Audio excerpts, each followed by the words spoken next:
Welcome back to the Deep Dive, where we take the sources you share with us and distill them into the knowledge you need, without the noise. We spent a lot of time recently on the pressures we all face, the commitment traps, that impulse to rush decisions. Mm-hmm. And all Uh, the external expectations that can push you into these huge leaps that just aren't sustainable. Exactly. And attention comes up right away for you, the listener, which is, if I'm being so careful, always watching for traps and avoiding pressure, Mm. how do I move forward at all?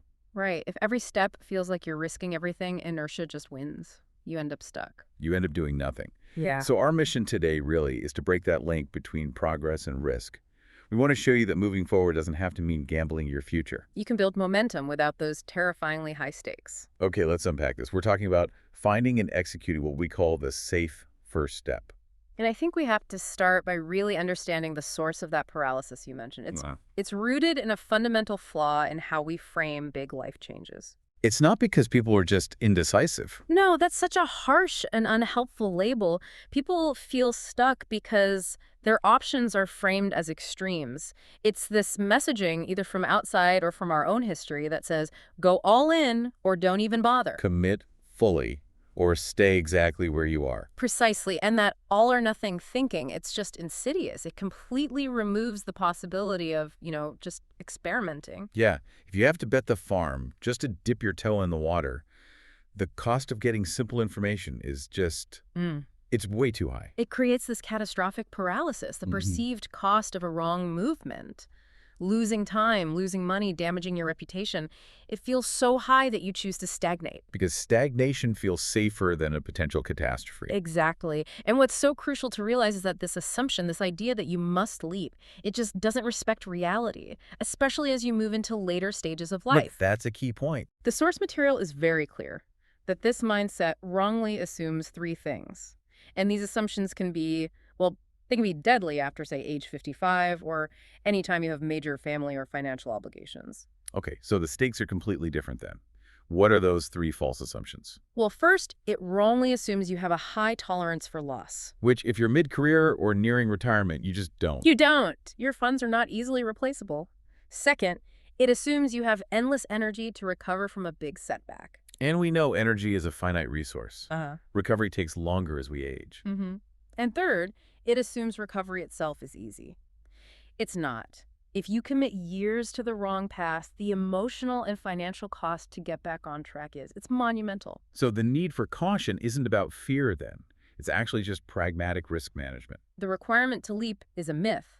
The solution is the structured experiment. That brings us perfectly to the antidote for this paralysis. If the problem is the pressure to commit, then the solution isn't another commitment. It's an experiment. You have to completely reframe this step. So let's define what a safe first step in SFS actually is.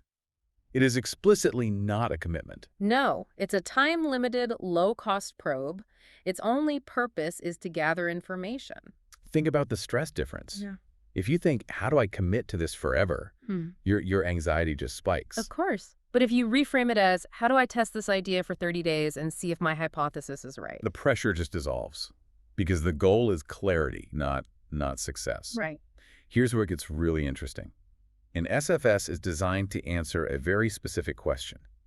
And for it to be considered safe, it has to do three crucial things. Okay, so the first function is that it must give information. This is the hard data, the external stuff. You have to learn something tangible about the path, the market, the costs, the real effort involved. So if you're thinking of becoming a furniture maker, the information would be the actual cost of wood or the licensing you need. Exactly. But the second function is deeper. And this is where a lot of people get confused. It must build understanding. This isn't external data. This is internal data about yourself. That is the critical distinction. Information is knowing a task takes 3 hours a day. Understanding is knowing how getting up at 5 a.m. to do that task affects your mood and your family. So information tells you what is required. And understanding tells you if you can actually sustain it without burning out. You might learn you love the creative work, but you just can't stand the admin that goes with it. That internal understanding is priceless, even if you stop. It's everything. And the third function is the safety valve. It has to preserve exit options.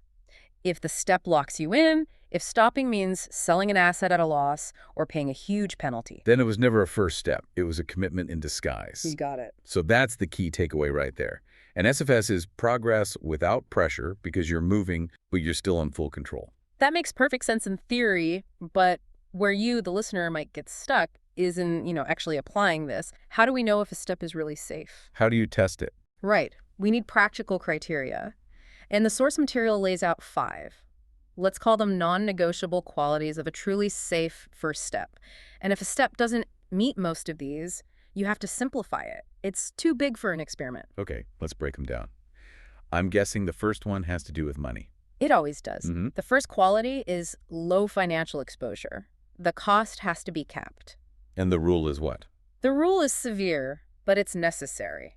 You must be able to lose the entire investment, the course fee, the inventory, whatever, and it cannot destabilize you or your family financially at all. So if starting the experiment means dipping into your emergency fund, you've already gone too far. You've already violated the principle. You're in the commitment phase. Low financial exposure means the price of learning is reasonable. You're paying for a pilot program, not buying the whole airplane. Okay, so that's the money. What about the clock? That feels like the next one. It is. The second characteristic is that the step must be time limited. You have to define the container for the experiment. So you're not committing indefinitely. Never.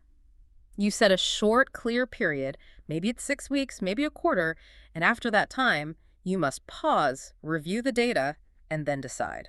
Continue, change it, or stop. So a 1-year contract with no escape clause is not an SFS. Not even close. That's a trap.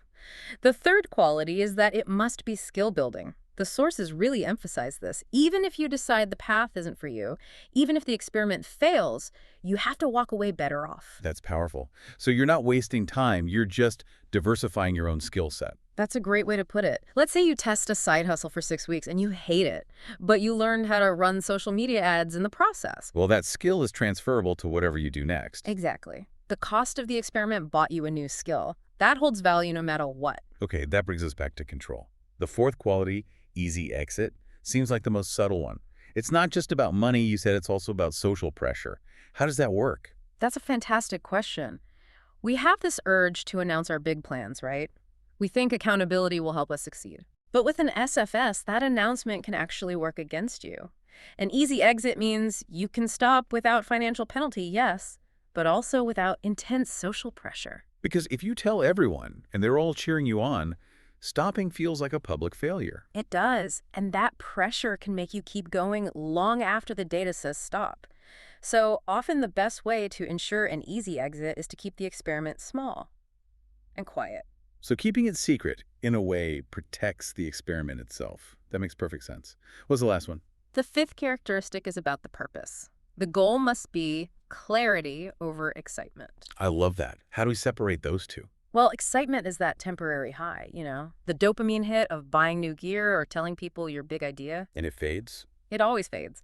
Clarity endures. If your step only makes you feel good for a moment, but doesn't give you a real sustained understanding of the daily grind, it hasn't served its purpose. So the safe first step should feel less like jumping off a cliff. And more like setting up a really well-calibrated instrument to measure things.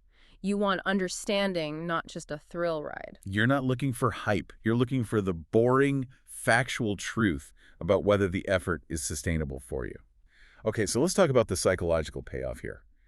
We're so conditioned to believe that confidence comes from these big, risky wins. Right, but the sources are so clear on this. Real confidence doesn't come from that. It comes from safe movement. Which is so counterintuitive. It is. When people think of confidence, they often picture this loud bravado hype, but real lasting confidence is quiet. It's steady. It's that internal shift, isn't it? When you take a small reversible step, true SFS, and you realize, okay, I actually did that. And not just that, but you realize, I gathered the data I needed and I can stop if I want to. And most importantly, I'm still in control. That realization that you made a deliberate choice and stuck to the rules without getting sucked in, that's what allows genuine confidence to quietly return. It's not loud, it's just a grounded steadiness. And that steadiness lets us completely redefine what progress even is. We have to let go of this idea that progress means a massive, immediate commitment. Progress is just learning. It's gaining clarity. If you run an experiment for 6 weeks and walk away knowing for sure that something isn't right for you, That is huge progress. You successfully failed forward, You did. You gained clarity, you avoided burnout, and you protected your resources. which means progress is really just about understanding what fits you, not what other people are doing, not what some external timeline says you should do. Absolutely. And the message for you, the learner, is this. You are not behind if you're moving carefully. You are moving appropriately for this stage of your life. That's wisdom in action. It's not hesitation. So what does this all mean? It means you don't need to take that running leap. You don't need to feel pressured to prove anything. The first step should always be manageable, measurable, and safe. Take steps that respect where you are right now. Steps that have those 5 characteristics we talked about. Low financial exposure, time limited, skill building, an easy exit, and a focus on clarity over excitement. Because safe first steps allow you to move without that fear of irreversible damage. And that's where real lasting change actually begins.